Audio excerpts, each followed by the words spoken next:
Hi, Kristen. Kirsten. Is that Nancy? Yes, it is. Hello, good to see you. Good to see you.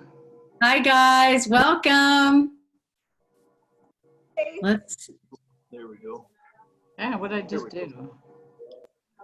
I know that's a good question. What did I just do? That's Oh, you my, did it, not me? Okay. no, I have no idea if I did I'm just a complete trying to get everybody in to the meeting. Hi everybody, good to see everybody. Oh. Oh, we got our desktop. Oh, so you're viewing, oh, we've got Nancy's screen right now. Nancy, do not share anything that you would be uncomfortable with right now. Oh, no, stop share. Okay, there we go.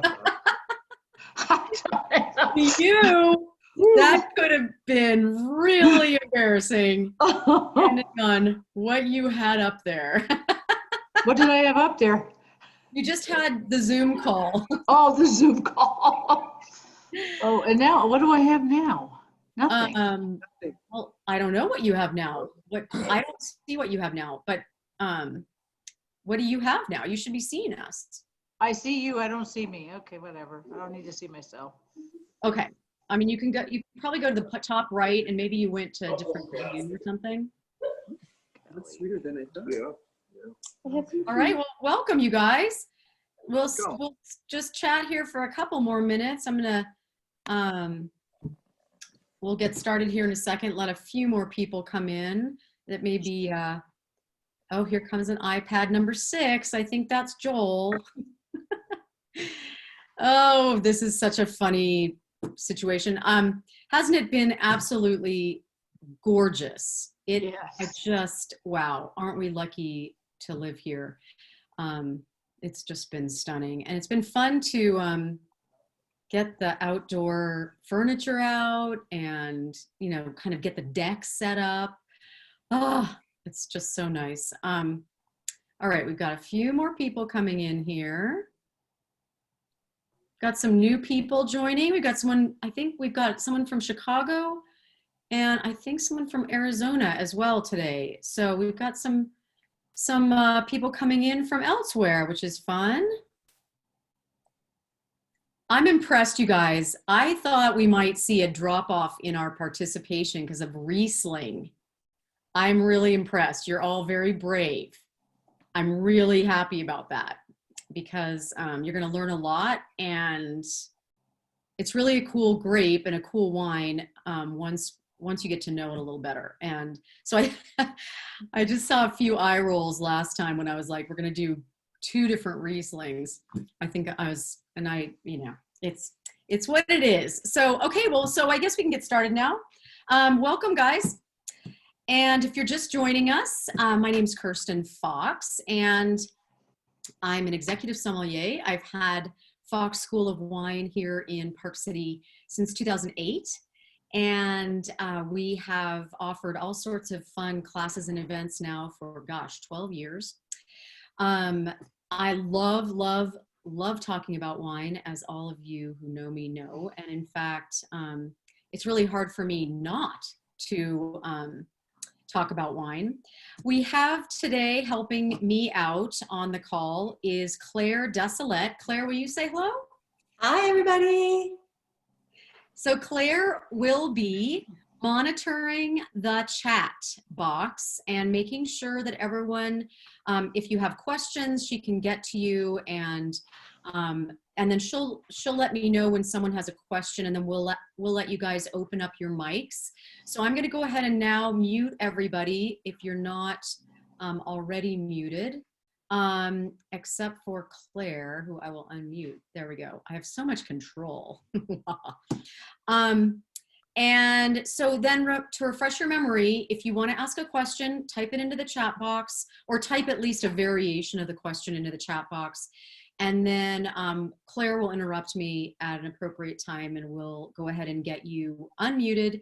You'll be able to ask your question and then you can remute yourself after you ask your question. And please don't hesitate to ask questions, you guys, because I'm going to be going off on a couple different tangents today that may surprise you, and you may have some idea of, oh, I had never thought of that before, and you may want to ask some questions. So we're always encouraging you, even in this strange format, to go ahead and ask questions.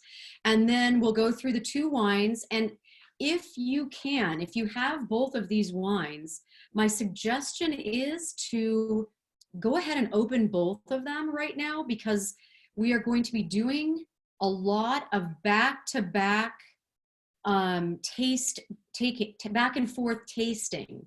And so since we'll be tasting both at a given time, during this class, just go ahead and open them and grab a couple extra glasses if you don't have them, and set them aside so that you are able to go back and forth, because through this back and forth exploration that we'll be doing today together, you'll be able to learn a lot more about Riesling and a lot more about what makes wine sweet, what makes things dry, and that kind of thing. So grab your glasses, get yourself comfortable, and we'll get started. Are there any questions before I get started here?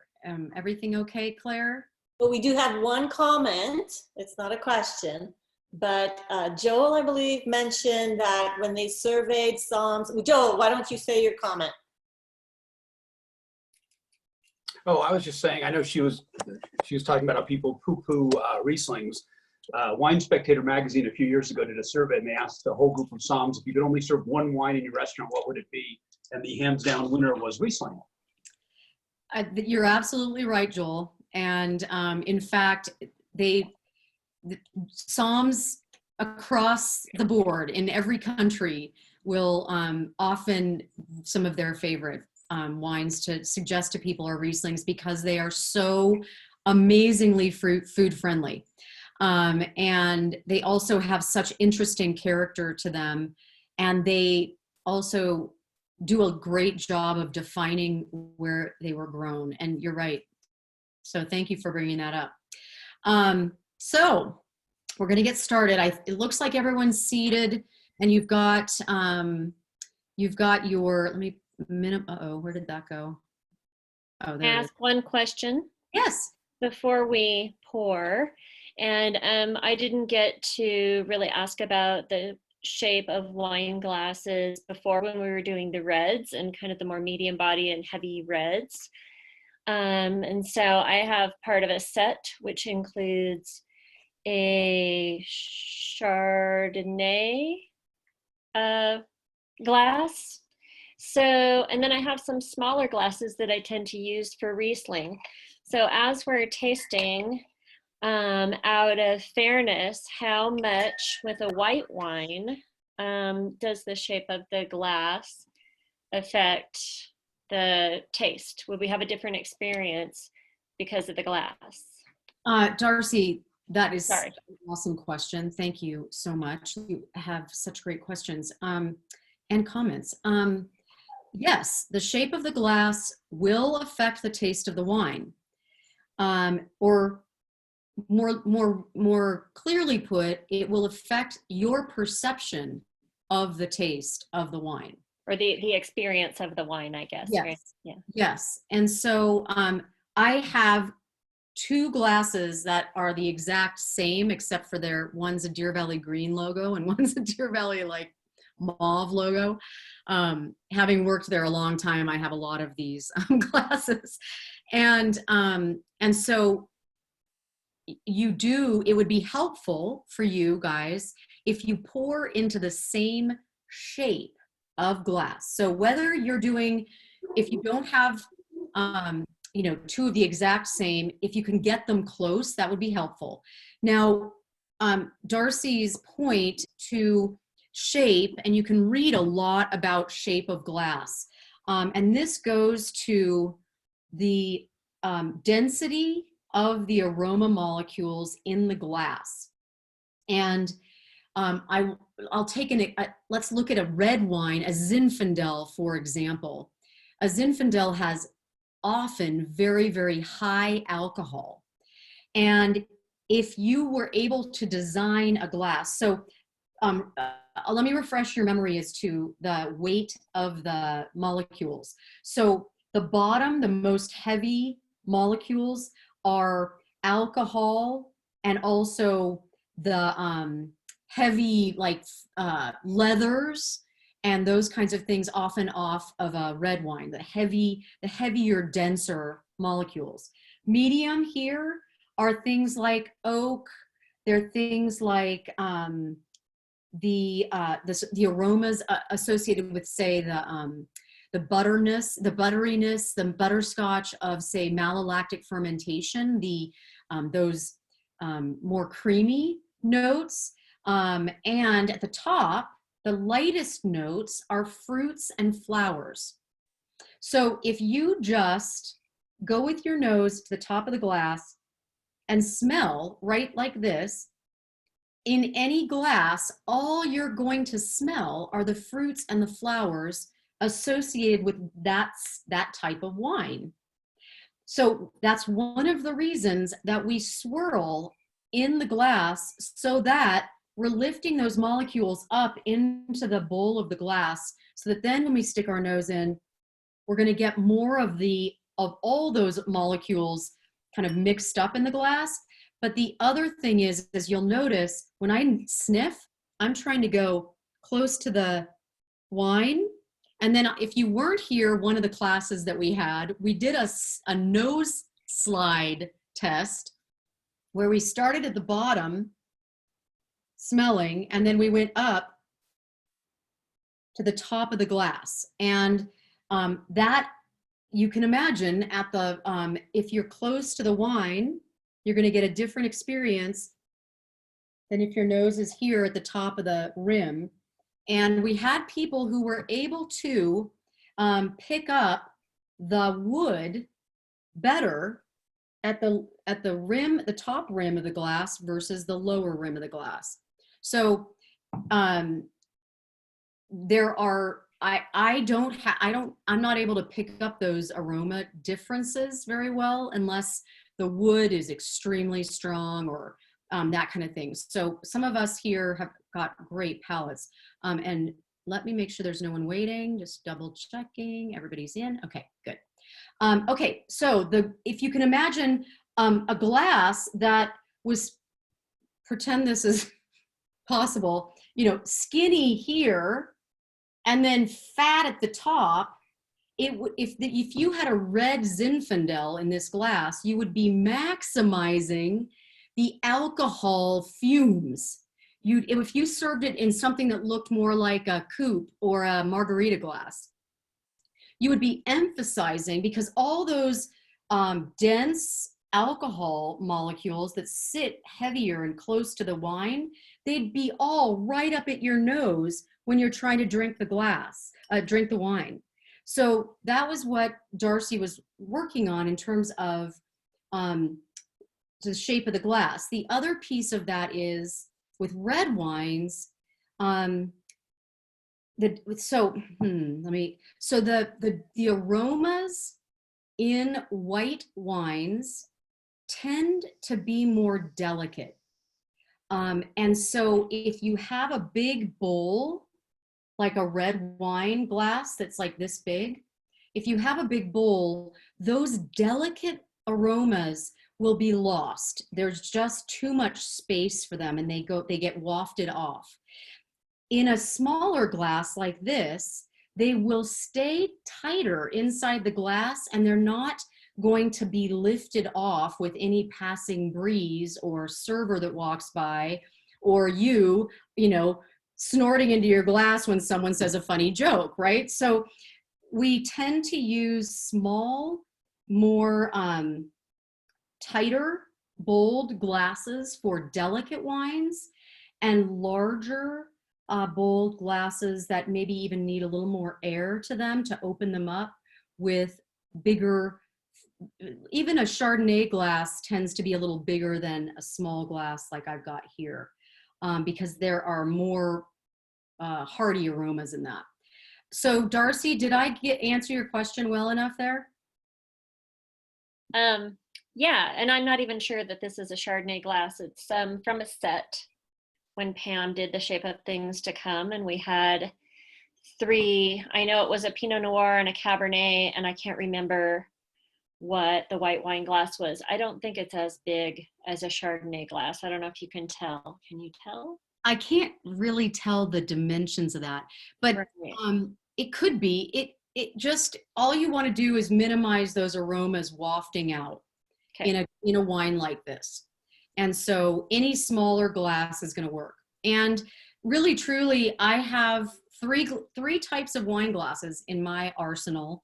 I have, and this is right in line with our discussion a little later. So good question, Darcy, on this. But I have a white wine, this type of a glass.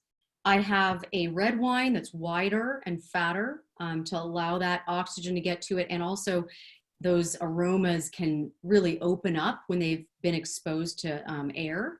So that's nice. And they're heavier, denser aromas as well. So they can sit in that glass and not get wafted off. So that's my red wine glasses. And then I have flutes, champagne flutes. And that's it in my arsenal of glasses.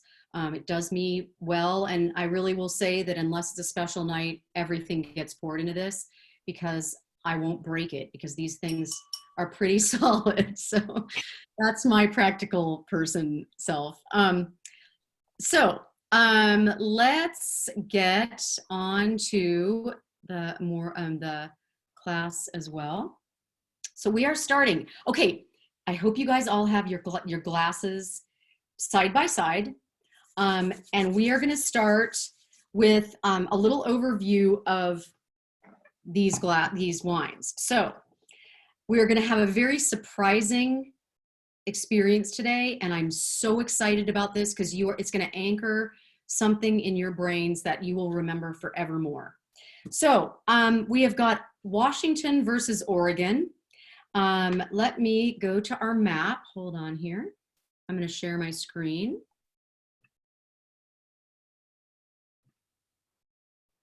All right, so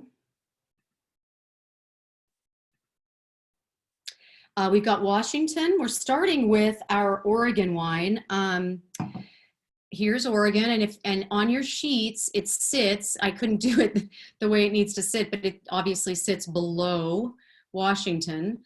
And we are looking at a wine from the Willamette Valley, which is this large section here in Oregon.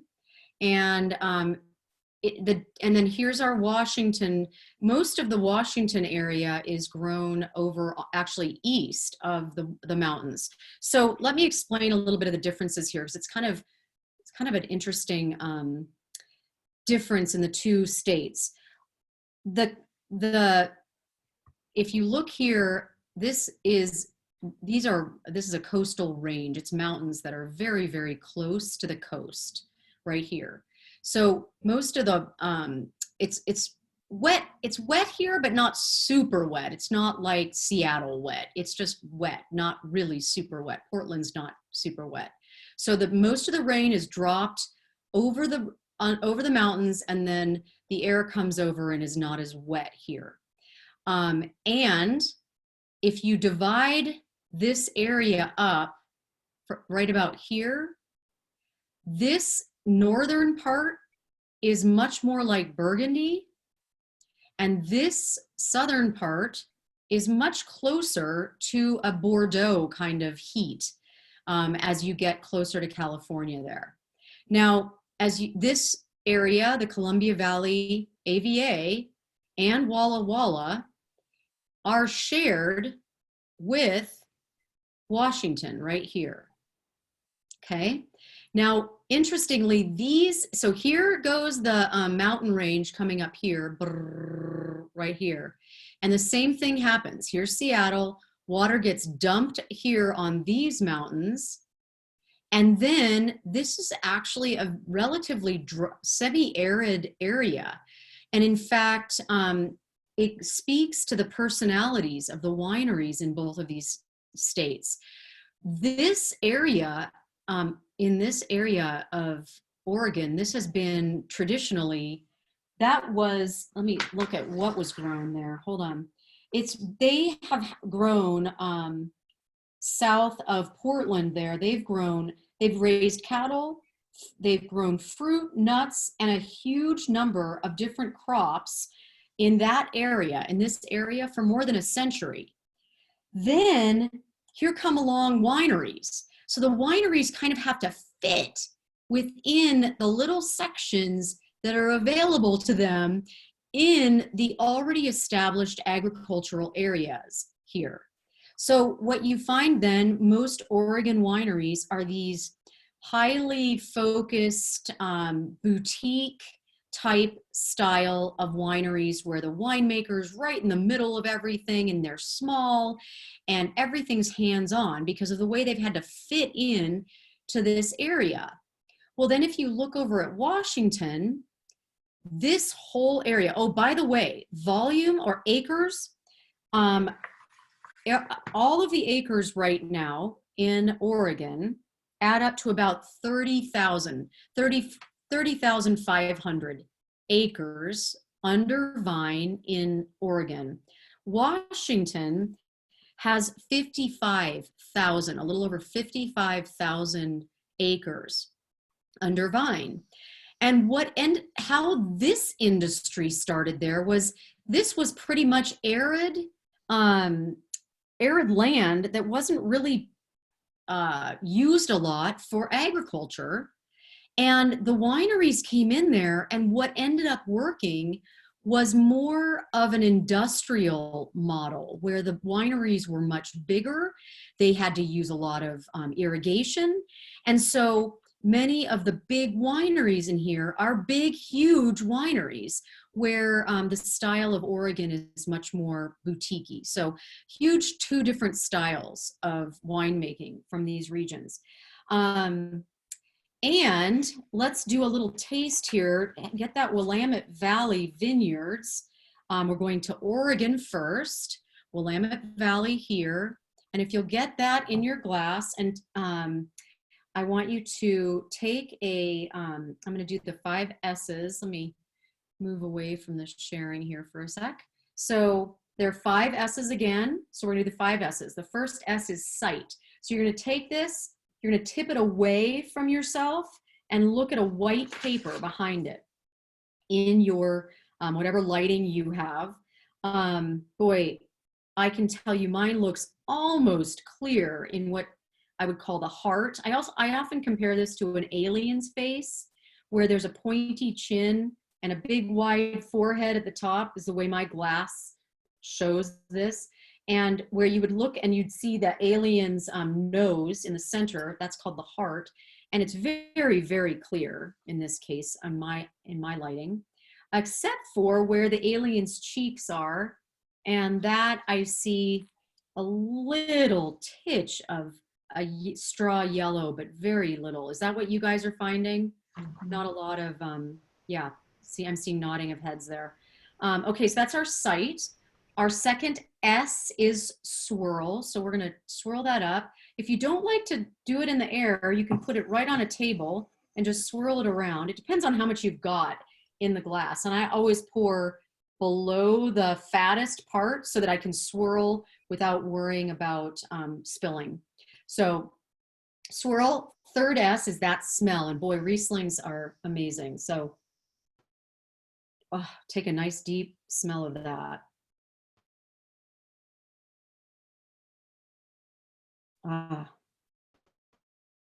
So I'm getting a lot of citrus. I'm getting a lot of, not getting a lot of, there's one, and we don't have we're not doing a German Riesling, but the German Rieslings that you see and taste often have a very strong smell of petrol, of an actual like oily, gassy kind of thing. So anyway, I'm not getting tons of that off this. Okay, so that's our third S.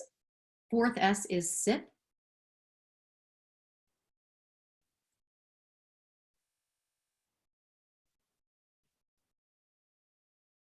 Fifth S is savor, or the finish. Now, that's got some sweetness on it, doesn't it? That has got some serious sweetness. And that is such an this is going to be so fascinating. Okay, so we call that off dry. And as you noticed in your notes, even the writing about this, it says a wine with this noticeable residual sugar in it is great with strongly flavored or spicy dishes, Asian dishes, Mexican dishes, Indian curries, that kind of thing. Okay, so we're gonna shock your taste buds, and we're gonna go to the Washington Riesling for a second here. So I want you to pick that up and do the same thing. So we're gonna do 5 S's. I can already smell a difference even this far away from my nose. Okay, so first S is sight. So let's take that, tip it away from you and look at a white paper. Wow, for me, there's more color in this by far than there was in the other, but that might have to do maybe with the volume in my glass. I still have a little more of this. So I'm seeing just a titch of color, a little more of the yellow there. And in the sides and the cheeks of the alien's face, I'm seeing a nice straw yellow. I don't see any green in this. It's pretty much solid yellow for me. Okay, second S, swirl. Let's get that rolling in there.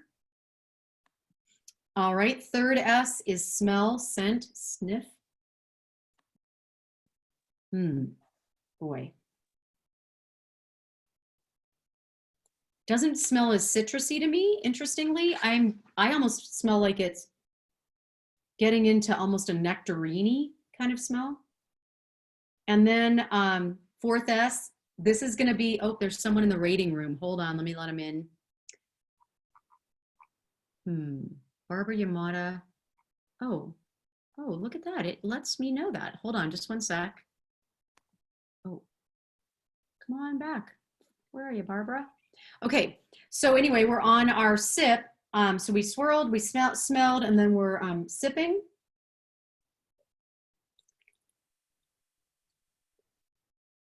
And then the finish. Now, not remotely as sweet, like at all. And if you'll recall,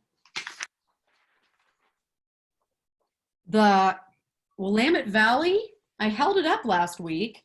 It says, the Willamette Valley says medium, wait, where is it?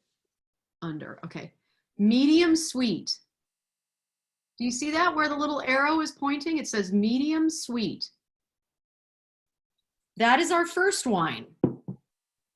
Guess what? Our second wine says it is somewhere between medium dry and medium sweet.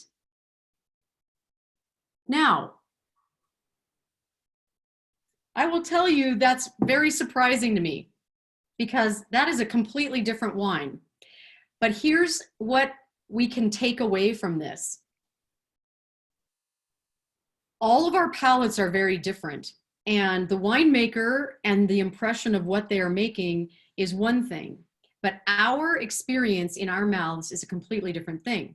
So what I want to do now is I want to take you guys through a very cool experience of how you can predict possibly next time what the wines are going to be like, more than just having to rely on a scale of someone else's device. So let me share my screen. Okay, so here are our primary flavors of our Riesling. Now this is again from Wine Folly that I just adore. This is the more typical of what you would see. This is off dry, which we are seeing in the first wine, light bodied, no tannins, and very high acidity that you guys, I'm sure your mouths are watering in both cases, both of these wines. Now here's what we're going to talk about here for a minute, and this is one of the keys that I always look at in a wine is what is the alcohol percentage in the wine. So let's talk about what happens when the yeast go into the vat of sugary juice. So the yeast are put into the vat. So this is kind of, I should have been taught, that's a little early. Hold on. That doesn't make any sense for you guys right now. Okay, I'll just talk. So when yeast go into the vat, it's a very, very sugary broth. I mean, it's a very, very sugary concoction at that point. And the yeast begin eating the sugar. And then at whatever point the winemaker decides the wine is okay, they will chill the wine and stop the yeast from eating any more of the sugar. And then they'll take the wine away from the yeast, so the yeast can't eat any more sugar. Well, as a yeast eats sugar, there are two byproducts. There's carbon dioxide and there's alcohol. So both of those go up as the yeast eat more sugar. So now let me go back to this, back here. So when the yeast are stopped from eating all of the alcohol, all the sugar in the vat, you are left with sugar molecules and you're left with alcohol, right? It's left in there. So that is off dry. But now dry is when the yeast eat all of the sugar. Okay, so there's just alcohol left in there. There's very little residual sugar. So the difference here is alcohol percentage, and it's a big deal. The first one, the alcohol percentage on this, 9.2. Those yeast did not eat all the sugar in this, so there wasn't the increase in alcohol. So there's residual sugar left in this that we know of. It's there, we taste it. But what's fascinating is that winemaker described this wine as right between medium dry and medium sweet, which I have to say is a descriptor to me that this is going to be pretty off dry. It's going to have some residual sugar in it. When I taste this wine, the Chateau Saint Michel, there is very little residual sugar in this. It's much drier, and the alcohol percentage is 12.5, which means the yeast have eaten more of the sugar, if not almost all the sugar, and the rest is the carbon dioxide has been let off, obviously, but there's very little sugar left in here because to get the alcohol content that high, they need to eat all the sugar. So what I'm going round and round about here is, as we go through this, if you want to start experimenting more with Rieslings, you want to look for the type of Riesling that you like. If you like a sweeter style, or if you've got a very spicy Indian curry you're going to be having, or Mexican food, that kind of thing, where it would almost act like a margarita, a sugary margarita that would be coming into your palate to cool your mouth. If that's the case, you want to look for something under 10% alcohol, because you'll have residual sugar in there that will very nicely cool your mouth, that sugar. If you like a drier style, you want to go for the higher alcohol Rieslings in the 12.5, 13%, because that is going to give you the experience of dryness that we're getting on this second wine. A saying that I use a lot is high and dry. If the alcohol percentage is high, it's probably going to be almost a dry wine like this. This Chateau Saint Michel still has some sweetness in there, but it's very, very, very little compared to the other. So, wow, that is like, you've got power now to not have to go look at these two wines. They both say Riesling, And now you're like, what does that really mean? And now you can look at the alcohol percentage and you can go high and dry. Okay, if I like dry Rieslings, I'm going to go for the high one. If I like the sweeter style, or I have spicier foods or whatever, I'm going to go for the sweeter style that has more residual sugar. All right, so questions out there? How are we doing on that, Claire? Well, there are 3 people who took the secondary wine. They have a Roica. So I don't know if anybody wants to share how that is. We have Laura, Joel, and Stangers. I don't know if anybody wants to share their experience with that wine. Somebody? It's okay if you guys don't want to share that. I really like it. Oh, good, Laura. Super good. What's the alcohol? Laura, what's the alcohol? 11.5. 11.5. Okay, so you've probably got a little sugar in there, but not as sweet as the Willamette Valley. Am I getting that right? Absolutely. It tastes like not nearly as sweet. Yeah. Okay, great. Anybody else? And on the label, it says that it's on the high end of dry, close to medium dry. That sounds I think that it probably is very similar to the Willamette Valley, that alcohol content's close and all of your descriptions are very similar. The color is a little more of a lemon yellow than the Willamette Valley. I felt like there was just a hint of apricot. And if I can throw out another question, does the sugar content, what exactly, if it's the same grape, what exactly influences the color that we see?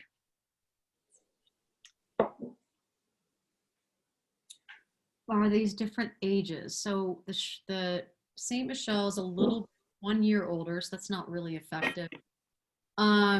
If they used any oak, it will warm the color up a little bit, Darcy. But I doubt they used oak on this. Is it a method of pressing the grapes, or how long they're on the skins, or anything like that? I mean, they can, if they leave it on the skins longer, they're going to pick up more color. More of, Just wave your hand. Rieslings are pretty green grapes, so I don't know why they'd be picking up an orangier color. I can't answer that question. So would the ripeness of the fruit have something to do with both the sweetness to start with before the alcohol starts being produced, and therefore the alcohol level at the end? Also could have something to do with the color, the ripeness of the fruit when it was picked. I agree with you. What's interesting is in this case, and as I was preparing for this, I was excited to see this difference, but it's also really interesting because actually the Willamette Valley Riesling is grown in what would be a more cool region than the Cold Creek Vineyard, which isn't really, the creek might be cold, but the area is not cold. The Columbia Valley is that warmer region, which then would allow the grape to get higher in sugar. Yes. And then it would allow more of the sugar to be eaten, more alcohol to be produced, and still leave some residual sugar. You're definitely right about that. But I don't know why the color, it must have something to do with how ripe, but I don't know. I didn't get that in my research. So sorry, I can't address that. Anybody else have anything to share about that? Stephanie has another color related question. Great. Stephanie. There you go. Just a question about the colors of the bottles, the gold versus the green. Does that mean anything, and why would one be used versus the other? Wow, Stephanie, I'll pay you on the back end. Very good segue. Because I wanted to talk about bottle shapes and colors today, because it's so odd and it means so much when we see these bottle shapes. So thank you for asking about that. Let me just go here and so you can see we didn't have bottles when I was doing this class another time, but there's the 8.5 and there's the 12. And you can see here, this 12, they're calling it a dry Riesling, and they don't have a scale here because it's out of the Mosel area of Germany, and so they just are saying it's 8.5. So you know right now, knowing what you know now, high and dry, that at least this 8.5 is going to be that really sweet experience of a Riesling. This is going to be much closer, as they say here, to the dry experience. Okay, Stephanie, to answer, let's talk about like a bottle. Wow, okay. So there are basically 5 different shapes of bottles. And I mean, there are other ones, believe me, but generally there are 5 shapes. And so as we look at this area, this sample here of different shapes, I'm going to start with this one in the center, the champagne sparkling wine one. And basically the Champagne region, people, 1600s and 1700s, they didn't necessarily, before the 1600s, late 1600s, they didn't really use glass for wine bottles. They would bring in whatever they could carry in from the their houses. They were basically bringing something into the winery, and the winery would fill it up and they would take it back home. It wasn't a glass bottle that was filled at the winery that then was sold and bought and that. So glass bottles actually started a little bit squatter and more fat, kind of like if you locked this off, this champagne bottle right here. They didn't have corks to start out with, but they wanted the opening at the top, because then they could sit it down somewhere, and it became more and more useful to put the wine into bottles. Once the corks came into style, then they started to lay the bottles on their sides because it was so much easier to store more bottles. And then the bottles had to kind of start to be uniform to fit together in the whatever place they were being stored. So the champagne bottles are extremely strong, and in fact, the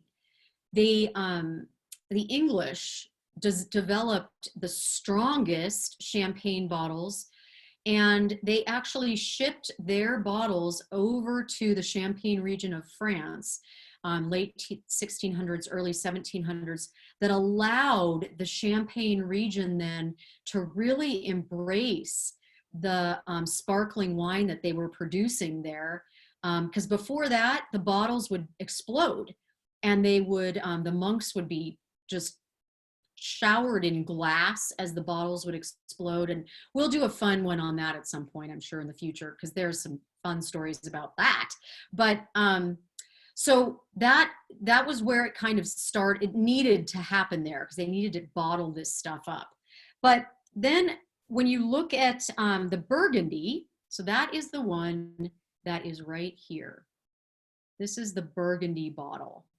And the reason this was the next development after the champagne bottle, this was the next one developed because it was easy, as far as I can tell. Now, there's a lot of different stuff on the internet and all of this, but predominantly the information shows that it was the easiest bottle shape for the glass blowers to blow.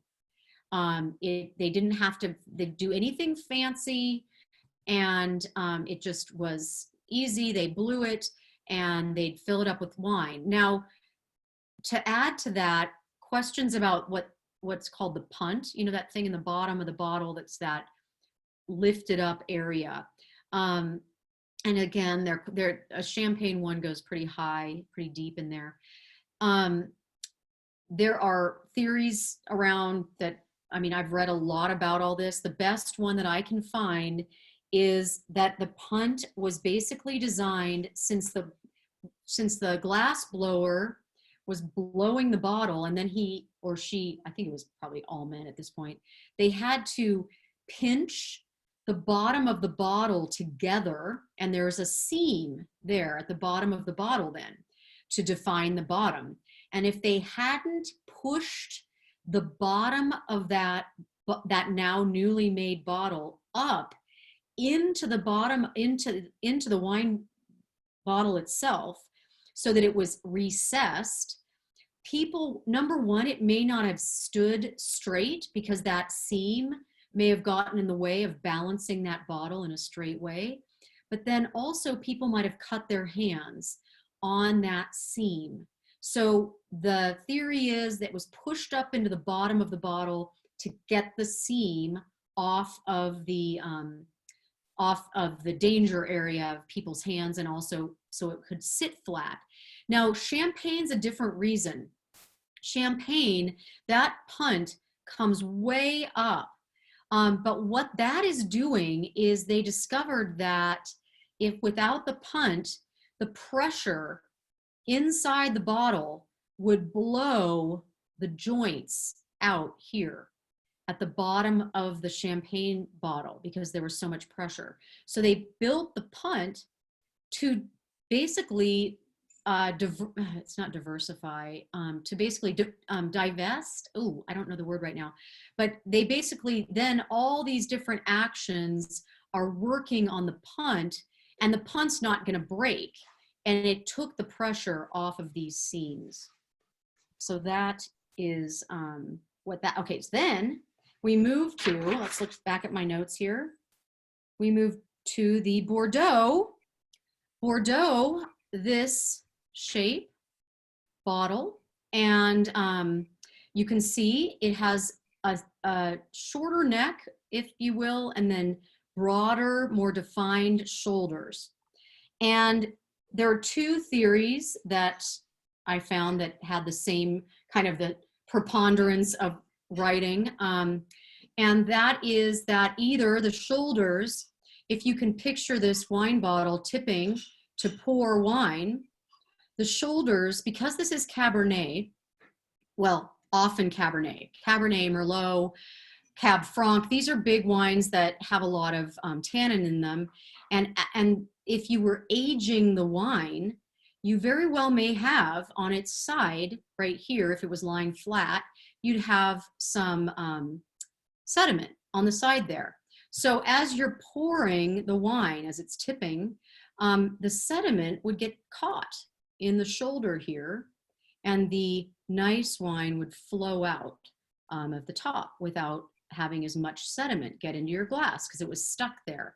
The other theory that has a lot of weight that I read about was the fact that they just wanted to differentiate their bottles from the Burgundy bottles. They just wanted it different. So that's another reason there.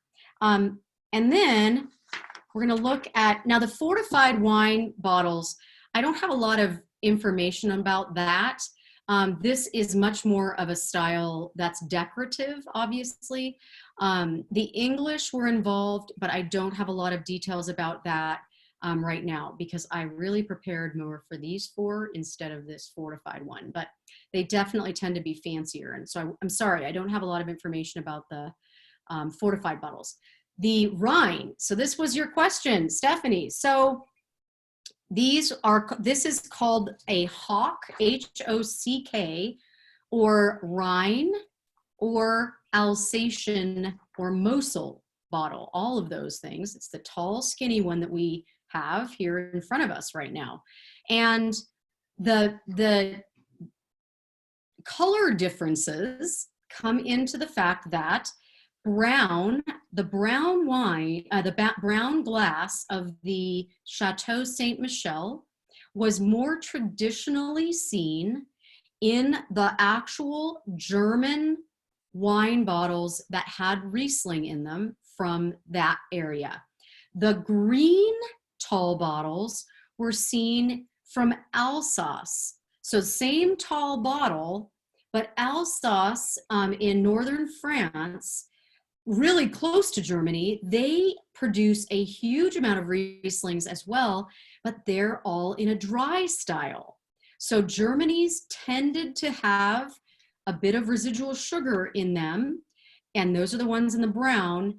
And then the green style was Alsatian, Alsace, and they tended to be vinified in a dry style, which is the exact opposite of the actual colors of the bottles that we have in front of us today. So go figure. You can only take this stuff so far, and then just let people improvise as they will.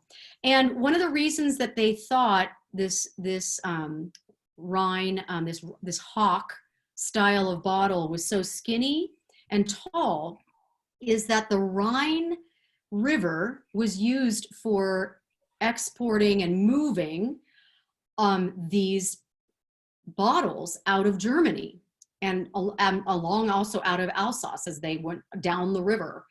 And these were small river boats that had smaller hulls. And so rather than having the fat bottles try to jam into the holes, they were able to fit the skinnier, taller bottle, more of the bottles into the holes. And that's why that's one of the theories as to why that narrow, skinny bottle came out of the Germany and Alsace regions. So there is that. So thank you, Stephanie, for that absolutely beautiful question to go ahead.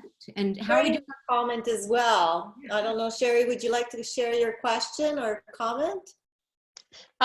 Yeah, sure, I'll share. Well, first of all, I want to say that the fortified wines, because Sherry's one of them. Of course, it's a fancy bottle. I'm being funny because it's my name. Anyway, so no, I had always heard that bottom part on the bottle, which I guess you're calling it the punt, I had always heard that was to collect sediment, and I don't know where I got that from. I did not see that anywhere in my research. I never saw that cited as the reason for the punt. Well, most bottles are laid on their side, so the punt's on the bottom. So I think the shoulder on the Bordeaux. I had heard because when you pour it, that the sediment stays, but obviously that wasn't correct. It doesn't really matter. I was just curious. Well, you're right, and you guys in turn. I mean, that is exactly what this on that side bottle is designed to do, is catch. So you might have just gotten the word punt confused with shoulder, maybe, because it would catch some of that sediment as you poured if you did it slowly. Mm-hmm. So that might be because the punt wouldn't catch any sediment because it's at the bottom. So other questions or comments? Something structural. Yeah, Bill just mentioned something. The structural, because it'll reinforce, it'll toughen up the bottle. Yeah, which is why champagne punts are quite defined, because they have got to really, and they're taking a lot of that pressure off that seam at the bottom. Okay, so we've gone through, we haven't done as much focus individually on these. Did any more questions on that before I move back into the wines? Did anybody pair these yet with any foods ahead of the class? Not yet? Okay. So I will tell you that if I was going to do these, if I'm going through, and I know we've got a couple vegans on here. We did put this Thai red curry in, that's vegan there, but the spicier you can make the dish, the better the Willamette Valley Vineyards wine is going to go with it. Well, Jean paired it with something spicy. Oh, tell us about it. Jean. Do you want to tell us about it, Jean, or no? Sure. So I didn't make the chili verde very spicy, but it was a different taste to it. It made it, for me, it made the wine a little bit, it less sweeter. Because I'm not big on sweet wines, and this one was really good with the chili. So I enjoyed Awesome. it. Good. Well, that's a great experience, Jean. Thanks for sharing, because that is exactly what we would want. And that's exact, I don't know if you guys get this experience, but sometimes if I'm drinking a margarita, it tastes so sweet if it's not with, if I'm not pairing it with some spicy Mexican food. It's just too much. So that would be the same thing that you're talking about, Jean, is that sweetness without the spice. And has anybody done anything with the Columbia Valley, the Chateau Saint Michel? Sherry tried it with something. Sherry, do you want to share? Oh, I had some jalapeno olives, happened to be in the fridge, so I just grabbed some stuff. So I had the Willamette Valley, not the Chateau Saint Michel, but the Willamette Valley. Tried it first when you had us. It was so sweet for me. Ate the olive, and just like last week, I did it at the same time it was in my mouth, and the sweetness factor went down. Just like Jean's experience. Yeah, thank you. And something else that goes that now this is, I will admit, there's a possibility that I may have packed a Riesling or two to movie theaters when we used to be able to go to movie theaters, because it is so good with salty popcorn. Oh my gosh, bring on that sweet, that sweet and salt in your mouth. This is so good. So anyway, that's one of my favorite movie wines with that popcorn that I'm popping in. So Kirsten, do you find there's some wines that I just like to sit and drink and it's sort of a meal in themselves. And there's some wines for me that seem to almost not work without right foods.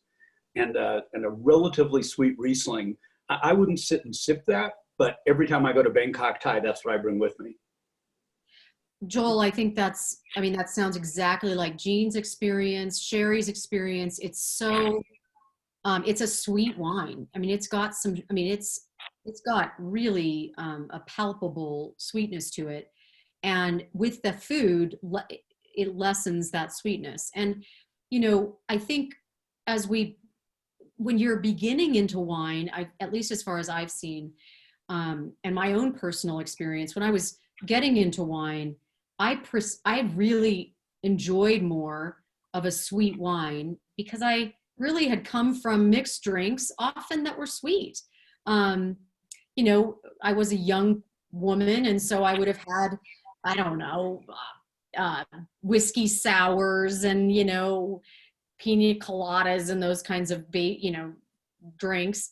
And so as I moved into wine, that the sweetness, I really liked it. But then as I matured in my taste, I ended up really enjoying that, the acidity of the wine and sometimes the bitterness and all those things that we develop as, adults and as we get our palate refined and that. Not to say though, that we wouldn't pick up a wine like this and put it with a food at Bangkok Thai like that, Joel. That's absolutely perfect. And I enjoy a Riesling that's drier, the Chateau Saint Michel Cold Creek Vineyard. I definitely enjoy sipping that more on its own than I would the Willamette Valley, the sweeter one. Do we have time for 2 more questions? One from Janice and Darcy? Yes. So Janice, Darcy? I'm sorry, teacher. I was not paying attention. I was talking in class. I missed the question. We were looking at the Mounties behind her. We were looking at the picture behind you, Kristen, wondering if that's if they're Canadian Mounties or. Oh, that's my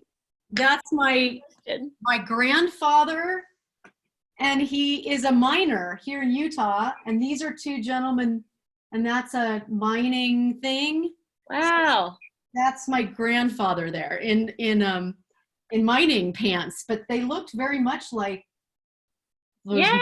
Yeah. We could just see the bottom, the boots we thought were for riding in the, like the Canadian Mountie. That's awesome. That's your grandfather. Yep. Yeah. That's interesting that you used the word gentleman for a miner. Yes, he's up in heaven saying, "Are you kidding me? I'm no gentleman." Yeah. And then what was the other question? Janice, do you want to ask your question about the pairing for the wine? Yes, I am preparing shrimp with honey and soy. Which one would work better, the sweeter or the less sweet? Ooh. Wow, that's a great question. I think that's going to depend on how sweet or salty that sauce.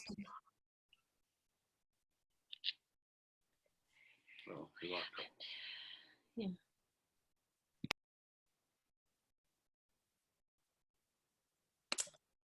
Did I lose everybody? No, you were frozen there for a while. Just for a sec. Sorry. Janice, do you have both wines open?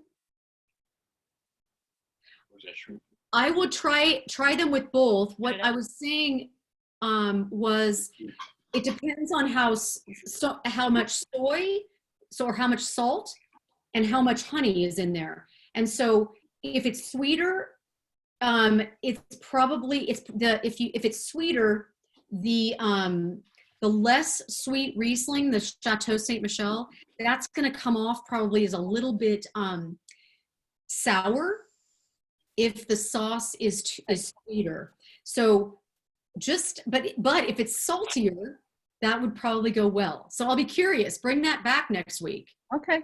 Yeah. Thank you. Okay, guys, we have 2 wines for next week. We are doing, I apparently needed to get up into Willamette Valley for a while here because we are going to do Pinot Noir 2 ways.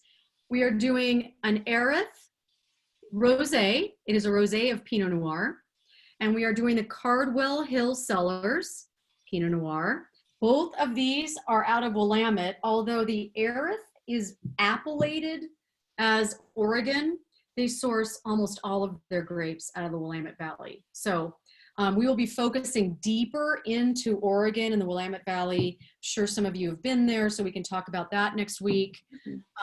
And we'll wrap this up. And welcome to all of our new people. And thanks, guys. Is there any last question? Oh, we haven't done our thumbs up. Hold on. Okay, so we're going to do thumbs up on, please, let's see. 3 of you guys didn't have the wines. I'm going to have to, I don't know how I'm going to figure this out without having the same wine. Along those lines, Kirsten, as far as when we end up choosing the backup, I did not find the Areth in Park City, and I did not see it on the rack. Whereas when I had to choose the Eroica, that one was simply sold out. So I chose the backup. In the case of next week's wines, the Areth, I didn't find it on the rack. So I don't know if you have any influence, how far in advance you can request, if they can transfer them from another store. Because I'm not sure if it was that one or it was probably the Chateau Saint Michel. They said the nearest store is in Salt Lake, and I didn't have any other reason to go to Salt Lake. So I don't know if you can request that they transfer anything, or if we just vote anyway, whether we have, the main wine or the backup, either one. Well, we definitely, that's why I've given you guys backups, and I'm sorry for this. It's just, I mean, we'll put some polishing touches on this, but it's definitely not a good system yet. I have bottles of this at my house, and if you guys just want to pay me, you can come. If you don't find this, I bought it in Park City, so I don't know why they don't have it still.